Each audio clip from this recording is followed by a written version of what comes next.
all I'm saying is he should have known better than to try to park that thing on a roof with this angle of pitch. Do you know what it's like to try to get a large animal veterinarian on a weekend, on a holiday weekend?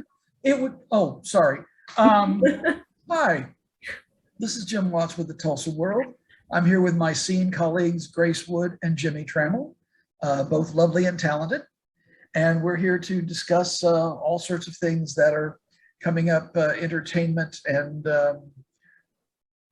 otherwise in the Tulsa World, which is available at fine newsstands and convenience stores everywhere and online at tulsaworld.com. We're coming, of course, to the end of the year. And Grace, I believe you are casting a critical eye backwards over things design. Yeah, that's right. So my story for this weekend coming out on Saturday is kind of a look back at all of the biggest interior design and kind of home design trends that really were big in 2021. I spoke with an interior designer, Julia Kirkendall, and her and I just kind of chatted for a while, going through all the biggest things that she saw as a designer in this past year. So a couple of those things that really stuck out to her were people putting a lot of effort and time into creating really like peaceful and relaxing outdoor living areas, adding fire features or maybe like a hot tub or spa. Like a lot of people just wanted to spend more time outside because not only was it like kind of a place of refuge, like when you're working from home all day, it's nice to go outside, but also it's a safe place for people to gather too. So that was a big thing. Also, vintage furniture and decor is a big thing that she talked about. A lot of people, specifically millennials, are kind of turning back to vintage furniture and decor, just realizing that it keeps its value better than some things from big box stores and also is going to be a lot more unique and special. And then another thing that we talked about is people kind of turning to funky wallpaper as a way to jazz up their homes. You know, people are spending more time at home now than ever. And I think a lot of people are just kind of looking around and saying, you know, how can I liven up this space? How can I make it more exciting? So a lot of people are turning to kind of fun and crazy colors and patterns to jazz up their homes. And she thinks that that is something that's definitely going to persist into 2022. So that's kind of what we chatted about. But to see the rest of the list, you can go online, tulsaworld.com this Saturday and read it, or obviously read it in the paper too. Well, is there anything that is on the way out in the design world that you are personally glad to see go? Yes. Well, I say this as I'm wearing it and sitting on a gray couch. But the color gray apparently is definitely not something that's going to stick around as it relates to kind of like hydrofacial hair. Let's say, where's that just for men hair coloring in my head? You guys are out. No, she was talking specifically more about paint colors because a lot of research kind of suggests that, you know, having a lot of gray tones around you can kind of lead to feeling like depressed and like you don't have as much energy. So a lot of people are kind of turning to like creamy whites and beiges rather than gray. So that's something. Gray is definitely on its way out. But again, I'm wearing gray, I'm sitting on a gray couch, and these walls are gray. So I can't really, I'm not one to talk. We're basically, when it comes to style and fashion and design, we're doomed. Yes, I understand. So, well, speaking of things that are in and out, that's kind of a premise of the movie Mean Girls that came out in 2004. It has been adapted into a musical, and that's going to be playing at the Tulsa PAC January 4 through 9. And we have an interview with Nadina Hassan, who is playing the role of Regina, who's the leader of the Mean Girls at this suburban Chicago high school. And she is of Colombian and Egyptian heritage, so she says she knows very well she doesn't fit the stereotype of the blue-eyed blonde that this character has been portrayed as. But she thinks that that's a good thing because it gives other aspiring actresses like herself the opportunity to see that people like them are more than capable of being the lead role in Broadway shows, and that the colorblind casting or the like is an empowering thing. So we'll have that coming up on Sunday. I saw Grace clapping. Is this? Are you a Mean Girls fan, Grace? I can't stress this enough. Mean Girls is like my favorite movie of all time. Really?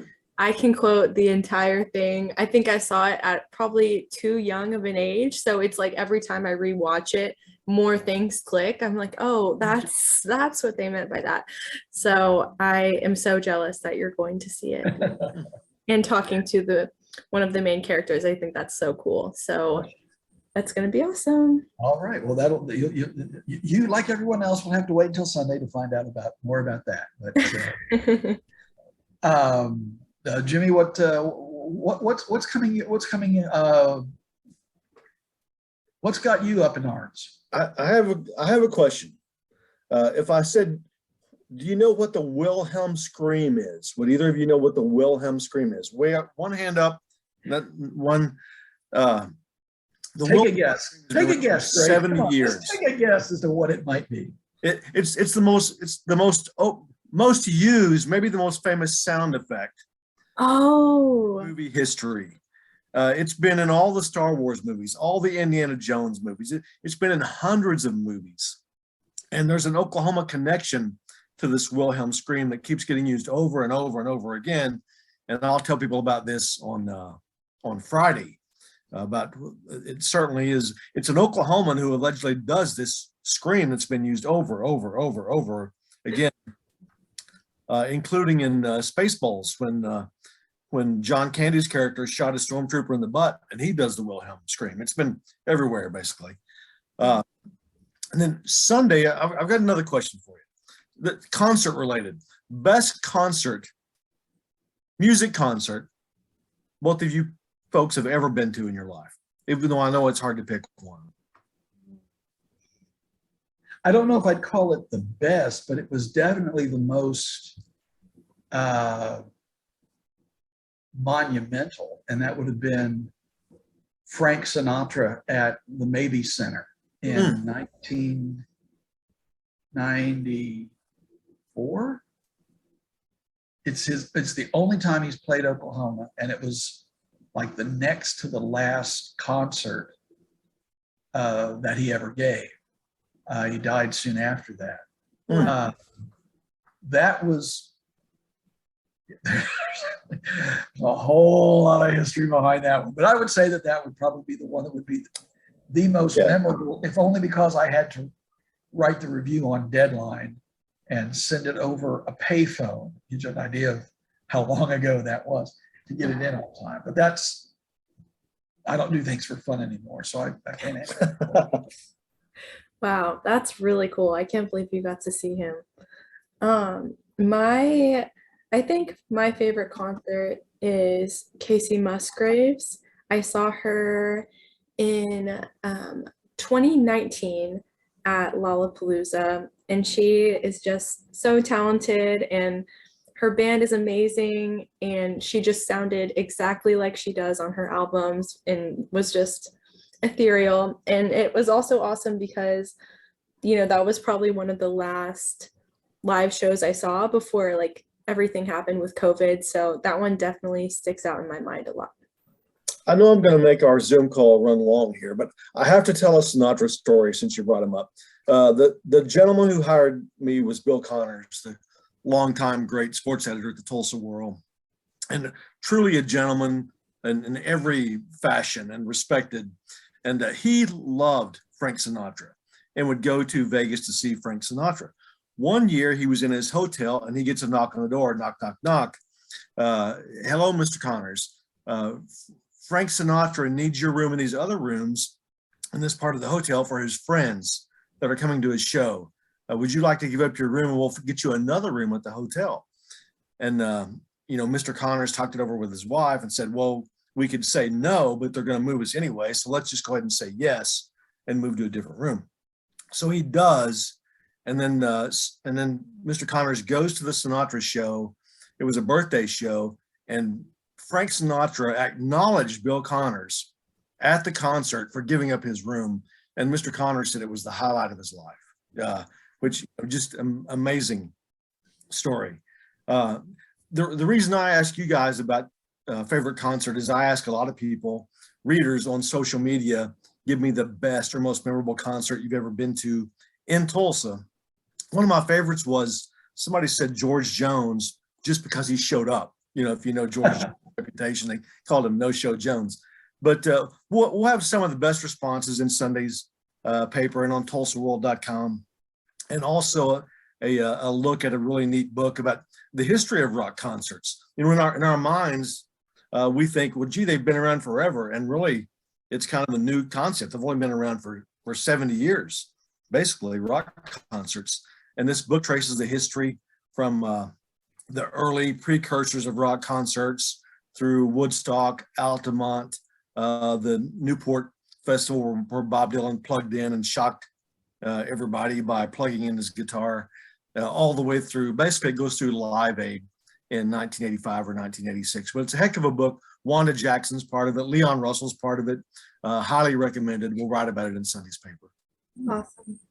Well, yeah, and because the early days, it was all package shows. I mean, it was like 8 or 9 acts all Sure. going together. The concept of a band going out on tour is even a younger idea than the whole idea of the rock concert, because like Buddy Holly, there were 4 acts on the bill on the night. Sure. On his last tour. So that was just how it was done. Okay.